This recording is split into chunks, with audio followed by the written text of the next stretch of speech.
आपण नेहमीच अभ्यासाची पद्धत कशी सुधारायची याचा विचार करतो, नाही का?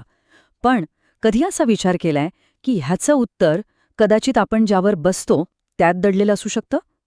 आज आपण एका अशाच विचित्र वाटणाऱ्या साधनाबद्दल जाणून घेणार आहोत, जे बरोबर हाच दावा करतं. चला तर मग बघूया यात नक्की काय दडलंय. जरा या वस्तूच्या मध्यभागी असलेल्या चिन्हाकडे बारकाईने बघा. काय दिसतंय? भूमिती आहे, वेगवेगळे रंग आहेत आणि असं वाटतंय की यात काहीतरी रहस्यमय संकेत दडले आहेत. आता प्रश्न हा आहे की हे फक्त एक सुंदर डिझाईन आहे की या प्रत्येक रेषेमागे काहीतरी खोल अर्थ लपलाय? आणि हाच आपल्या आजच्या या शोधाचा मुख्य प्रश्न आहे. म्हणजे खरंच असं होऊ शकतं का की आपलं लक्ष केंद्रित करण्याचं रहस्य आपण ज्या गोष्टीवर बसतो त्यात लपलेलं असेल? हा विचारच कितीतरी वेगळा आणि इंटरेस्टिंग आहे, नाही का? चला तर मग आता या रहस्यावरचा पडदा बाजूला सारूया. आपण ज्या गोष्टीबद्दल बोलतोय तिचं नाव आहे स्टडी सीट.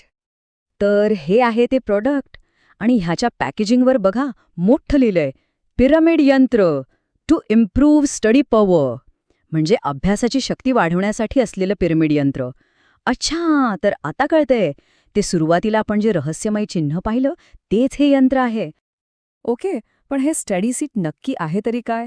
तर याला सूक्ष्म ऊर्जा साधन किंवा सबटाईल एनर्जी टूल असं म्हटलं जातंय. आता तुम्ही म्हणाल, सूक्ष्म ऊर्जा म्हणजे काय? तर हे बनवणाऱ्यांच्या मते हे एक असं साधन आहे जे आपल्या मनाचा आणि शरीराचा समन्वय साधतं आणि त्यातून आपली एकाग्रता, स्मरणशक्ती आणि आठवण्याची क्षमता वाढवण्यासाठी मदत करतं. बरं, या सगळ्याच्या मुळाशी एक खूप जुनी आणि प्रसिद्ध संकल्पना आहे, ती म्हणजे पिरॅमिडची शक्ती. हो, बरोबर ओळखलत. तेच इजिप्तमधले मोठे मोठे पिरॅमिड्स, ज्यांच्याबद्दल आज पण कितीतरी रहस्यमय गोष्टी बोलल्या जातात. याबद्दल असं म्हटलं जातं की शतकानुशतके पिरॅमिड्स त्यांच्यात असलेल्या रहस्यमय ऊर्जेसाठी आणि स्वप्न साकार करण्याच्या क्षमतेसाठी पूजनीय मानले गेले आहेत.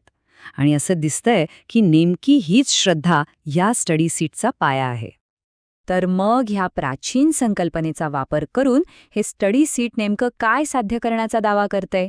याचं मुख्य ध्येय 3 गोष्टींवर आहे. पहिलं, अभ्यासातली एकाग्रता वाढवणं. दुसरं, स्मरणशक्ती म्हणजे मेमरी शार्प करणं. आणि तिसरं, जे काही वाचलंय किंवा अभ्यास केलाय ते वेळेवर आठवायला मदत करणं. बरं, हे दावे तर मोठे आहेत, पण हे नक्की कसं काम करतं हे समजून घेण्यासाठी आपल्याला याची रचना पाहावी लागेल. चला तर मग याच्यात नक्की काय काय आहे ते एक एक करून बघूया. यातला पहिला आणि सगळ्यात महत्त्वाचा भाग म्हणजे तेच पवित्र शक्तिचिन्ह जे आपण एकदम सुरुवातीला पाहिलं होतं.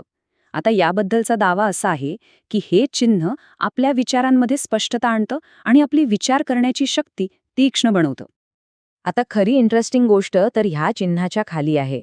इथे एक 324 पायऱ्या ग्रिड पॉवर यंत्र आहे असं सांगितलं जातंय. आणि ह्या यंत्राचं काम काय? तर म्हणे स्मरणशक्ती वाढवण्यासाठी जी हाय फ्रिक्वेन्सी एनर्जी लागते ती हे यंत्र तयार करतं. यातला तिसरा घटक आहे गोल्ड डिस्क ॲक्टिवेटर. याच्या नावावरूनच याचा उद्देश थोडाफार लक्षात येतो. दावा असा आहे की हे आपल्या मेंदूचं कार्य आणि आकलन शक्ती म्हणजे समजून घेण्याची क्षमता याला उत्तेजित करतं. आणि शेवटचा चौथा घटक म्हणजे यात वापरलेले खास रंग. यांना कॉस्मिक एफे कलर्स असं नाव दिलंय. आणि यामागचा दावा तर असा आहे की हे रंग आपल्या मनाची आणि शरीराची ऊर्जा एका रेषेत आणतात आणि त्यामुळे म्हणे चमत्कारी परिणाम दिसू शकतात. तर ही झाली या सीटच्या आत काय काय आहे याची माहिती. पण महत्त्वाचा प्रश्न म्हणजे याचा वापर कसा करायचा? चला आता ते बघूया. वापरण्याची पद्धत तशी अगदी सोपी सांगितली आहे. स्टेप 1, अभ्यास किंवा वाचन करताना फक्त या सीटवर बसायचं. स्टेप 2, चांगल्या रिझल्टसाठी याचा रोजच्या अभ्यासात समावेश करायचा. आणि स्टेप 3, जी कदाचित सगळ्यात महत्त्वाची आहे, याचा वापर करताना आपलं ध्येय एकदम स्पष्ट ठेवायचं की मला पूर्ण लक्ष लावून अभ्यास करायचा आहे. आणि या सगळ्या सूचनांचं पालन केल्यास काय मिळेल? तर वचन दिलेले परिणाम आहेत. तुमचं लक्ष अधिक तीक्ष्ण होईल, आकलन शक्ती सुधारेल आणि तुमच्या शिकण्याच्या क्षमतेचा जास्तीत जास्त वापर तुम्हाला करता येईल. आणि हे सगळं या प्रॉडक्टच्या टॅगलाईनमध्ये अगदी परफेक्ट बसवलं आहे. बसा, लक्ष केंद्रित करा, आत्मसात करा, यशस्वी व्हा, उत्कृष्ट व्हा. खरं तर या एका वाक्यात या साधनाचा संपूर्ण उद्देश स्पष्ट होतो. तर आज आपण या स्टडी सीटच्या दाव्यांपासून ते त्याच्या रचनेपर्यंत सगळं काही पाहिलं. पण हे सगळं आपल्याला एका खूप मोठ्या आणि महत्त्वाच्या प्रश्नावर विचार करायला लावतं, की कोणत्याही साधनाच्या शक्तीची मर्यादा कुठे संपते आणि आपल्या स्वतःच्या विश्वासाची, आपल्या श्रद्धेची शक्ती कुठून सुरू होते. खरंच विचार करण्यासारखा प्रश्न आहे.